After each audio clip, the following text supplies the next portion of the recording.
guys, and welcome to this lesson all about the 8-bar blues. And I'm going to be showing you how to play an 8-bar blues, both with a lead part and a rhythm part. Now, this is a 2-part special, okay? So in this particular part, we're going to be really focusing in on the rhythm side of that 8-bar blues. So the track that you just heard, we're going to learn that guitar part for the rhythm, okay? And it's really cool because I'll be showing you the kind of theory behind it, you know, how you separate the 8 bars and what you play in each bar, because that is kind of a theoretical thing that you need to learn.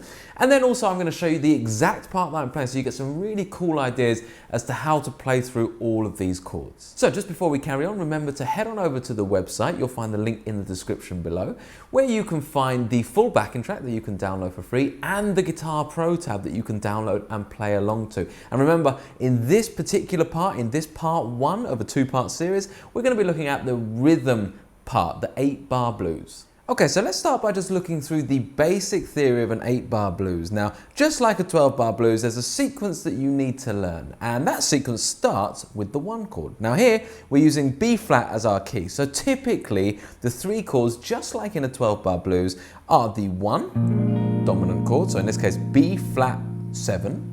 You've got the 4 dominant chord, or dominant 9th quite typically, so in this case E flat 9, and you've got your 5 chord, so F9. Now we also throw in a diminished chord as well here. Now you don't have to, but from what I hear, it's something that really wants to happen. It sounds really great when you do play an 8-bar groove, okay? So in terms of the chords and how long you play each chord for, you play 2 bars of chord number 1. So in this case, the first chord is the B flat dominant 7th. So we're just going to play 1, 2, 3, 4, 1, 2, 3, 4. Now at that point we're going to go up to the 4 chord. So for 1 bar we're going to play the 4 chord. And I'm playing this E flat 9 chord, okay? If you're unsure as to these shapes, then head on over to the link in the description for the website, where I'll actually, draw out these shapes so you can see them nice and clearly if you've never played these shapes before. But this is an E flat 9 chord. Remember, you can also do an E flat dominant 7th, whatever you would prefer, but the 9 for me sounds great. Okay? So you've got 2 bars of the 1 chord, 1 bar of the 4 chord. Now at this point, I'm going to bring in a diminished chord, okay? You can, if you want, and you will hear it being done, where you just do 2 bars of the 4 chord. So just, 1, 2, 3, 4, 1, 2, 3, 4, before you go back, okay? But we're going to advance that, and on the 2nd bar, that could be the 4 chord, we're going to do a diminished 7th chord, okay? And I'll show you why we're going to do that in a second, okay? But we do that for 1 whole bar. So it'd be like this. 1, 2, 3, 4. Now then, the reason why is because if you take a little look at this dominant 7th chord here, this E flat dominant 7th, okay? All I'm doing to go from that dominant 7th chord to my diminished 7th chord is literally raising the root note by a semitone, okay? Everything else stays in place. So imagine this part here, okay? This, if you consider this my E flat dominant 7th, I've got my 5th, I've got my major 3rd, and I've got my flat 7, all like so, okay? So all I'm doing is taking where the root note was, pulling it up half a step, so 1 semitone, which just creates beautiful, beautiful tension,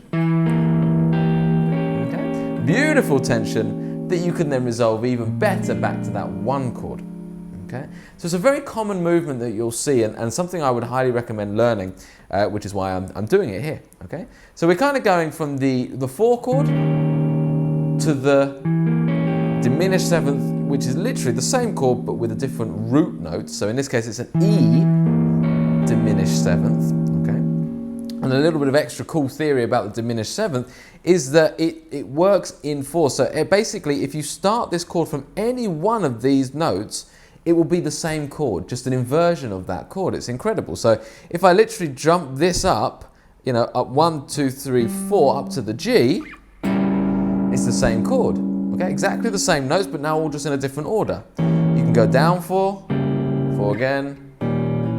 There it is. And this is just going to work all over the neck. So we'll come back to that when I actually go through the part, because I do a version of that so you can see how well it's used. Anyway, so that's going to be in this, the E dominant set, the diminished seventh, sorry, is going to be our fourth, bar number 4. Okay. Then we come back to bar number 1, the dominant chord, so the root chord. Okay, and this is bar number 5. Okay. Then after bar number 5, for bar number 6, we're going to come up to the 5 chord. So that's going to be our F9, dropping down to the E flat 9, okay, and that's actually all within 1 bar. Okay, so that's 1, 2, 3, 4, okay, and then we come back on bar number 7 to the root, and we do our turnaround. Now I'm going to talk about the turnaround when we actually go through the track, okay, but you can insert any turnaround you like. It can be a lead one. You know, whatever kind of turnaround you've been working on, or however you know to do a turnaround. Maybe it's just with the chords.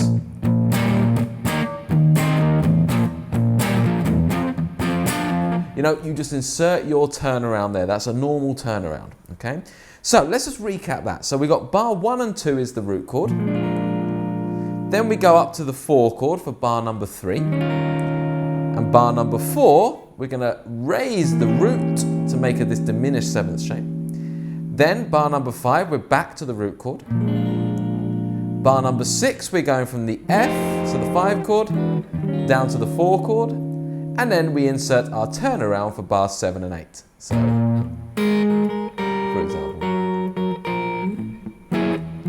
Okay, now I'll go through that specific turnaround like I said, but that's your basic layout. Okay, so it's a much faster paced moving in terms of the actual changes. You don't have 4 bars of the root chord to kind of get you steadily started as a 12-bar blues typically does.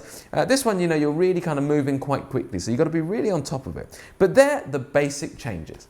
Okay, so let's go through the actual part now that I'm playing in the track. Now, the first 2 bars sound like this.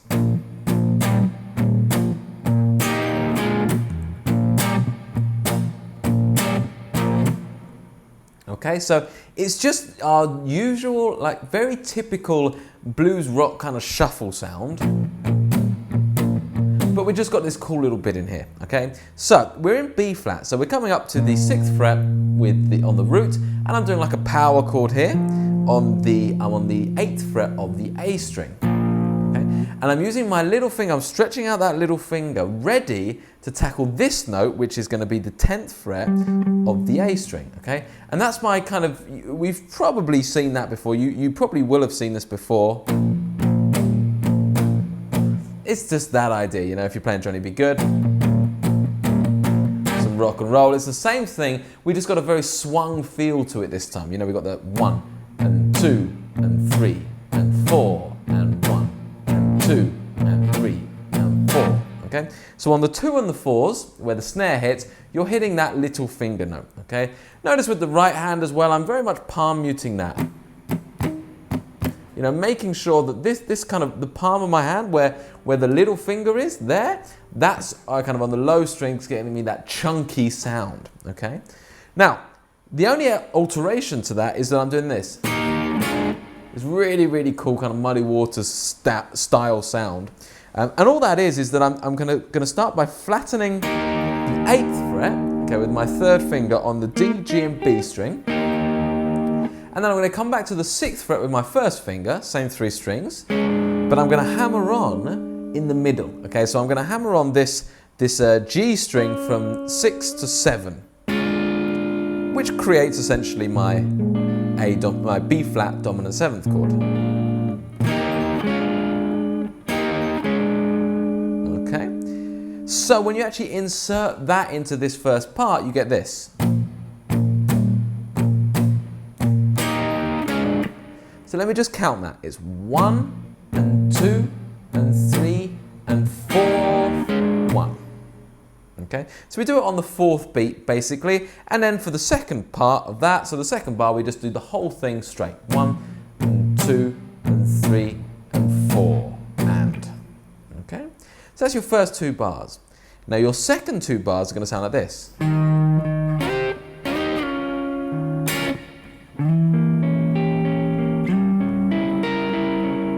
Alright, so lots going on here. So first off, we're moving up to that E flat 9 chord, okay, that 4 chord. And when I hit that chord, I'm just going to start by hitting the low root note a couple of times. In that same kind of bounce, 1 and then I'm going to take the third finger and I'm going to slide it all the way up a tone and then back. It's getting that sound. Okay, so it goes like this.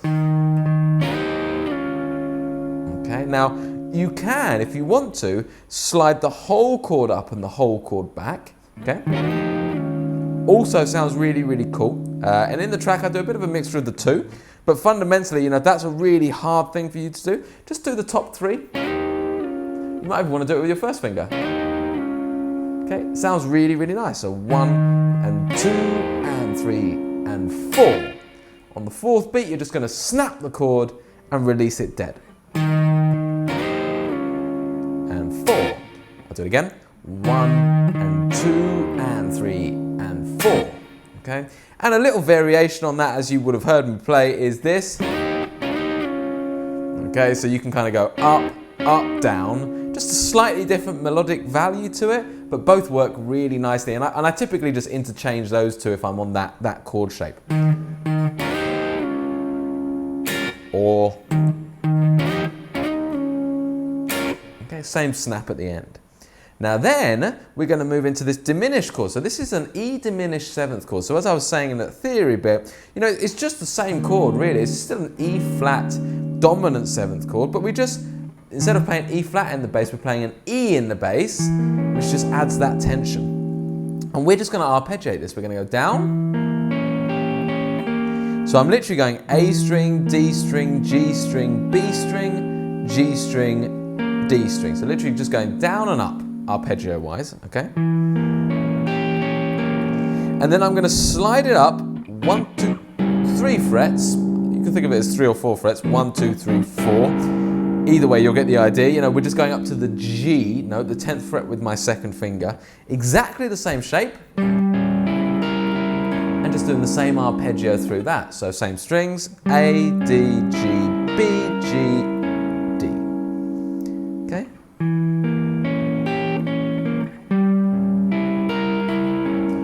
And just to really clarify this, this chord, if you just look at the notes that's made up here, okay, we've got an E, we've got a B flat, okay, back here we've got ourselves a D flat, and up here we've got ourselves a G, okay. They're the 4 notes that make up this chord. When I slide it up here, okay, and again you can do this all over the neck, oh, it just goes, it kind of loops like that, so in 4s, up in 4, so 1, 2, 3, 4, 1, 2, 3, 4, like that, okay? So here, I've got, if you look at the notes, I've got G, I've got my D flat, I've got my E, and up here I've got my B flat. So it's the same 4 notes, they've just all been rearranged. And that's the beauty of this chord, and that's why this works. It's still the same chord, I've just created a melodic sound, which I'm then going to come back and resolve. So bar number 3 and 4 all together sounds like this.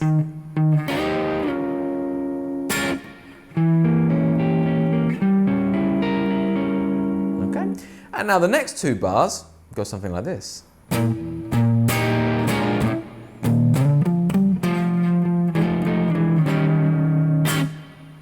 Okay, there's a little bit to add at the end there, which we'll get to in a second, okay? But let's just go through that first. So we come back to that 1 chord, okay? So we're back to the B flat dominant, okay? And I'm doing that same kind of Muddy Waters style riff. Okay, so 1 and 2 and exactly the same riff as I did in bar number 1, okay? Just in a different placement now. Now we're on the beat number 2, 1 and 2, before we were on beat number 4. And then I do this little lick.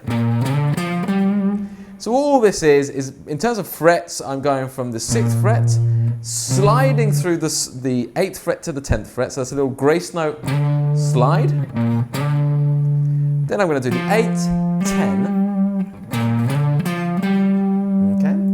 so nice and slow. Nice little major pentatonic sound, okay? Because really all I'm doing here, remember, is just my major pentatonic in B flat. So I'm kind of doing, this is B flat, this is my pentatonic box 2, my pentatonic box 3. Okay, so I'm just using those notes. And what it does is it gets me to the 5 chord root note, which is the F. And then I'm going to just fret a dominant 7th chord like this. Okay, so if you've never done one like this is a really nice way to do it. Just a 3-string chord where I'm doing the kind of 8th fret, 7th fret, and 8th fret. And in terms of theory, you know, we've got root, 3rd, and flat 7. So everything we need in that chord. I'm going to drop it down a semitone to get myself to that 4 chord. Okay, so remember, it's a very typical kind of way to play through that little sequence from 5 to 4. Okay, gets me down to there. So up to that point, we got this. And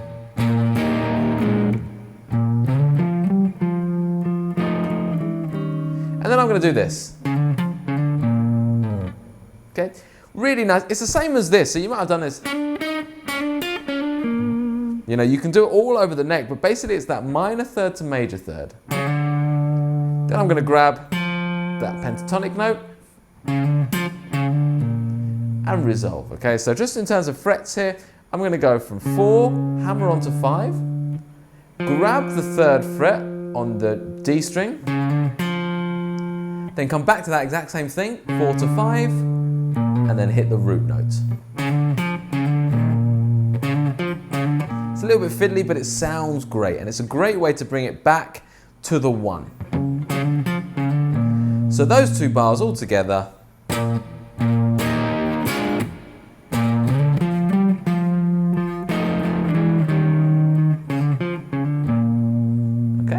and that brings us to our final 2 bars of the 8-bar blues, which sound like this.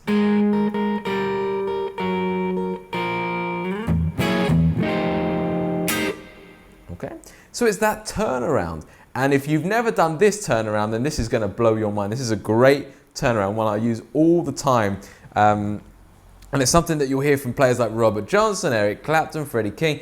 Everyone plays this turnaround, but in a variety of different ways. Now then, the key thing is that the little finger is playing the root note of the key, so the B flat in this instance. Okay, from there you need to put your 3rd finger in this instance, okay, on the D string, okay, on the same fret. So we're on the 6th fret here, and it's just those 2 notes. Okay, and I'm just going to then chromatically drop down the D string. So keeping this little finger exactly where it is. I'm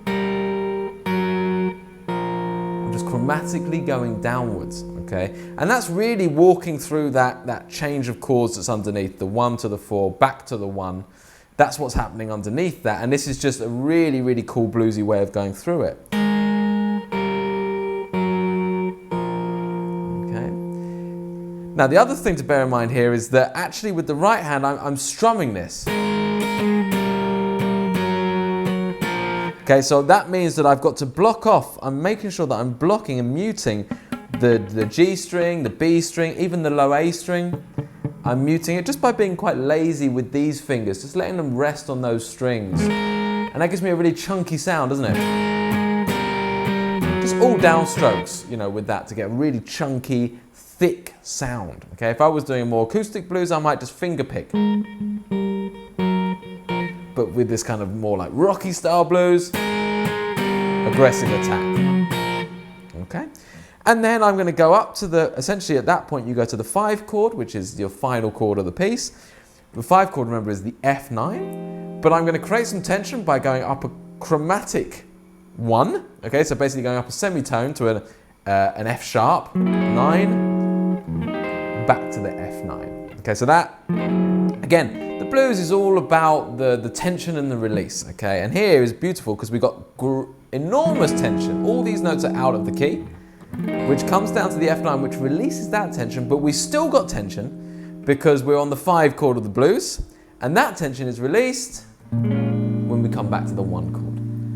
So that part altogether is like this: 1 and 2 and 3 and 4 and 1 and 2 and 3 and 4. And then,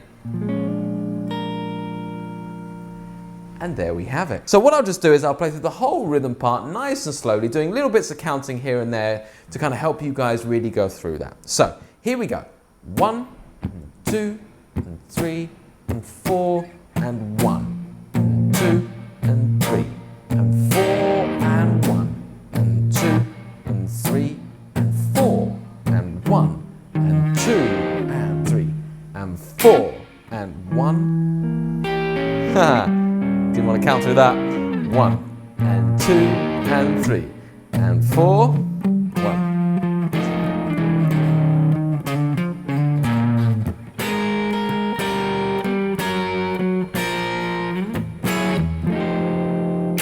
And we're back to the roots, okay? Some of it's hard to count through, but once you start playing it with the backing track, then you'll really start to get a feel for that.